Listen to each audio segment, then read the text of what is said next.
सरस्वती का वरदान सबको नहीं मिलता है। सरस्वती की कृपा सब पर नहीं होती है। जिस पर गुरु की कृपा होती है उसी सरस्वती का वरदान प्राप्त होता है। पहले कहते थे स्कूल में पढ़ने जाते, मासा मारे धम्म धम्म, बोलो माशा मारे धम्म धम्म और विद्या आवे छम्म छम्म। ऐसा करो ना, मासा मारे धम्म धम्म और विद्या आवे छम्म छम्म। और मालूम आजकल तो माता अगर टीचर्स बच्चे को मार दे तो पेरेंट्स पहुंच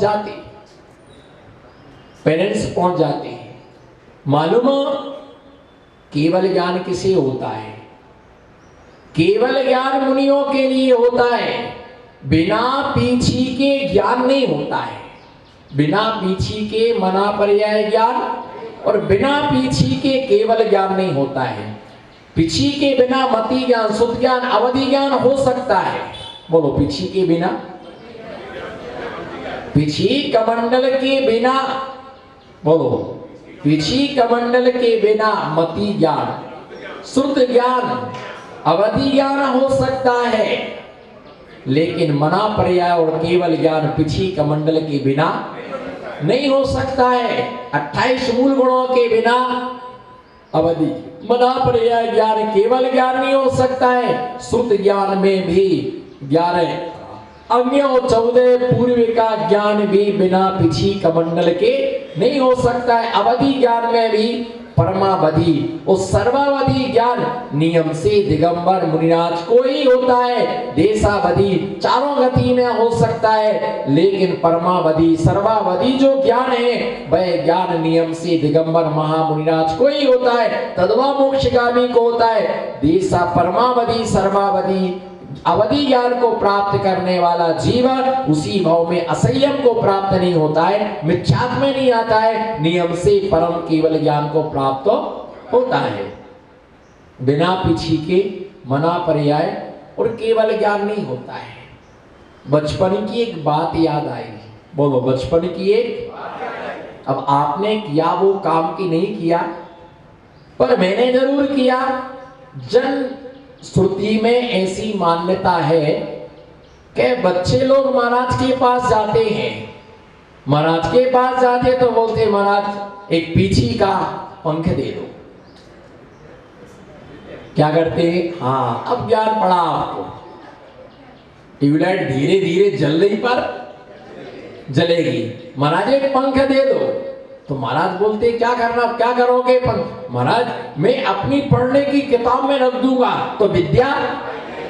ऐसे इन बुढ़े लोगों की नहीं बोल रहा मैं, आपकी तो महिमा आप ही जानो। एक ऐसा कौन भाव बनाता है?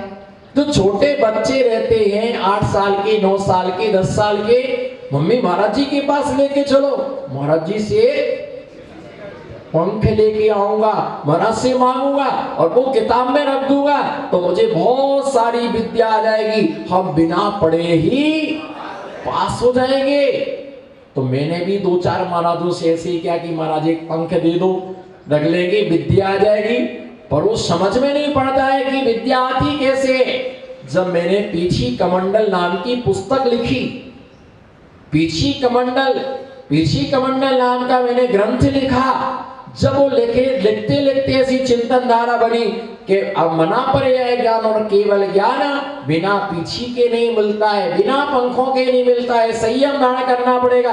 और ये तभी मुझे याद आई कि बचपन में महाराज से पंख मांगते थे, एक पंख दे दीजिए महाराज, इसको किताब में रखने से क्या हो जाएगी, विद्या की प्राप्ति हो जाएगी। अब समझ में आया कि बिना पीछी के केवल ज्ञान और मना पर्याय ज्ञान परमावधि सर्वावधि ज्ञान नहीं होता है, पीछी तो होना ही होना। जब एक पंख से बच्चे को विद्या आ सकती है तो पूरी पिच्ची लेने से मुनि को विद्या नहीं आ सकती है। अगर कोई बच्चा पंख मांगे तो आनंदानुभूति होती, महाराज एक पंख दे दो ना, महाराज जी एक पंख दे दो। नहीं बेटा पंख नहीं देते हैं, एक पंख दे दो महाराज, है ना, पड़ा होगा कहीं गिर गया होगा तो उसको दे देते हैं, तो वो क्या होने लगता है, नाचने लगता है, प्रसन्न होता है। मम्मी महाराज ने पंख दिया, इतने से पंख को भी, पुराने पंख को भी क्या करता है, संभाल के रखता है। और बड़े लोग क्या करना है, अलग करो इसके लिए। बड़े लोगों को समझ में आ जाए कि पंख से धन मिलता है तो सारे लोग आ जाएंगे, एक एक पंख दे दो, तिजोरी में रख देंगे। वो बच्चा पंख मांगता है और पंख जब वो ले लेता है, मिल जाता है, तो उसके लिए इतनी खुशी होती है, इतनी खुशी होती है कि हमें विद्या ऐसा लोगों का श्रद्धान है कि एक पंख मिलने से विद्या क्या हो जाती है, विद्या आ जाती है हमारे लिए। महाराज पीछे से आशीर्वाद दे दीजिएगा, दिमाग अच्छा चलेगा। सरस्वती का वरदान मिलने पर निश्चित मान करके चलो, उसकी मति कभी क्या नहीं होती है, खराब नहीं होती। सरस्वती के भंडार की अजब निराली बात, ज्यों ज्यों खर्चे त्यों त्यों बढ़े, ज्यों ज्यों खर्चे त्यों त्यों बढ़े। सरस्वती के भंडार की अजब निराली बात, ज्यों ज्यों खर्चे त्यों त्यों बढ़े। जितना जितना तुम सरस्वती का दान दोगे, वरदान दोगे, लोगों को ज्ञान दोगे, सरस्वती उतनी बढ़ती चली जाएगी। सरस्वती कभी कम नहीं होती, ज्ञान कभी कम नहीं होता। ज्ञान हमेशा दूसरों को देने से क्या होता है, बढ़ता है। और ऐसे भावना रखना, हे जिनेंद्र देव मुझे पूर्ण ज्ञान की प्राप्ति हो। बोलो हे जिनेंद्र देव मुझे पूर्ण ज्ञान की प्राप्ति हो। मुझे तो हंसी आप लोगों पर आती है, बच्चा रो रहा हो और वो कह रहा हो कि माँ मुझे लड्डू दो, माँ मुझे, बोलो सेठी जी, माँ मुझे लड्डू दो। और जानता है कि लड्डू गोल होता है, इतना बड़ा होता है, तो बोलता है, माँ होशियार होती कि फिर रोएगा तो क्या करो, तो माँ उसे आधा लड्डू देती है। तो कहते नहीं चाहिए मुझे, आधा नहीं चाहिए, मुझे तो क्या चाहिए, मुझे तो पूरा लड्डू चाहिए, आधा नहीं चाहिए। फिर माँ बोलती अभी ले लो, आधा ले लो, आधा शाम को देंगे। नहीं हमको तो पूरा चाहिए। फिर वो हाँ पैर पसारता है, हाथ पसारता है, रोता है हमें नहीं चाहिए, फेंक देता है, एक तरफ रख देता है, बहुत जोरों से रोता है, मुझे नहीं चाहिए, मुझे तो पूरा लड्डू चाहिए, मुझे पूरा लड्डू चाहिए। और आखिर में वो पूरा लड्डू लेकर के ही तो माँ कुशल होती है, आधे लड्डू को अंदर जाकर के उसको पूरा गोल करके, लो बेटा हमको मत सिखाओ, तुमने आधा को पूरा किया है, ऐसा मत करो, वो आधा और लाओ, वो साइज बड़ी करके इतना सा नहीं चाहिए, इतना थोड़ी होता, उसी को तुमने ऐसा कर दिया, मुझे नहीं चाहिए पूरा, वो फेंक देता है। आखिर में पूरा लड्डू मिल जाता है तो क्या हो जाता है, खुश हो जाता है। पर तो बच्चा ये समझ गया कि आधा लड्डू है, पर तुम्हारी 50 साल 70 साल 75 साल की उम्र हो गई, पर तुम ये नहीं समझ पाए कि हमको आधा ज्ञान प्राप्त हुआ है। नहीं भैया मुझे तो पूरा केवल ज्ञान क्या करना है, केवल ज्ञान प्राप्त करना। आधे अधूरे ज्ञान वाले हमेशा भटकते रहते हैं। बोलो आधे अधूरे ज्ञान वाले हमेशा भटकते रहते हैं। और ज्यादा अध्यात्म भी दुखदाई है। बोलो ज्यादा, बोलो ज्यादा अध्यात्म भी, अच्छा बोलो महाराज समझाओ, हाथ जोड़ो, बोलो महाराज समझाओ कैसे दुखदाई है। अरे हाथ पर हाथ रख के बैठ जाओ, महामंत्री जी हाथ पर हाथ रख के बैठ जाओ। आत्मा अजर है, थोड़ा हिलो तो, मुझे सब दिख रहा है कौन कौन क्या कर रहा है, आंखें बंद है पर मन बंद नहीं है। आत्मा अजर है, आत्मा अमर है, आत्मा ज्ञायक है, आत्मा शुद्ध है। आत्मा अजर अमर है तो पंखा क्यों चलाया है? आत्मा अजर है अमर है तो पंखा क्यों चलाया? भैया ध्यान रख करके चलना, आत्मा अजर है अमर है, पर अभी तो घर गृहस्थी में फंसी है। आत्मा घर गृहस्थी में फंसी है। जिसकी आत्मा फंसी है उसके चेहरे पर ना हंसी है, उसकी जिंदगी में कसा। आत्मा फंसी है इसलिए चेहरे पर नहीं है हंसी, कहां हंसी है भैया? ज्यादा गहरा अध्यात्म भी दुखदाई होता है। गुरु के बिना जो पढ़ते हैं वो भटकते ही भटकते हैं। गुरु के बिना जो भटकते हैं वो अर्थ का अनर्थ करके बैठ जाते हैं। पूजा क्या करना, पाठ क्या करना, अभिषेक क्या करना, हम तो खुद भगवान आत्मा है, अब भगवान हमको चावल चढ़ाए कि तो हम भगवान को चावल चढ़ाएं। एक पंडित जी थे, तो उनने पढ़ लिया आत्मा अजर अमर है, तो मालूम क्या हुआ वैद्य साहब जी, उन्होंने नहाना ही बंद कर दिया। क्या कर दिया? नहाने बंद कर दिया। आत्मा त्रिकाली शुद्ध है।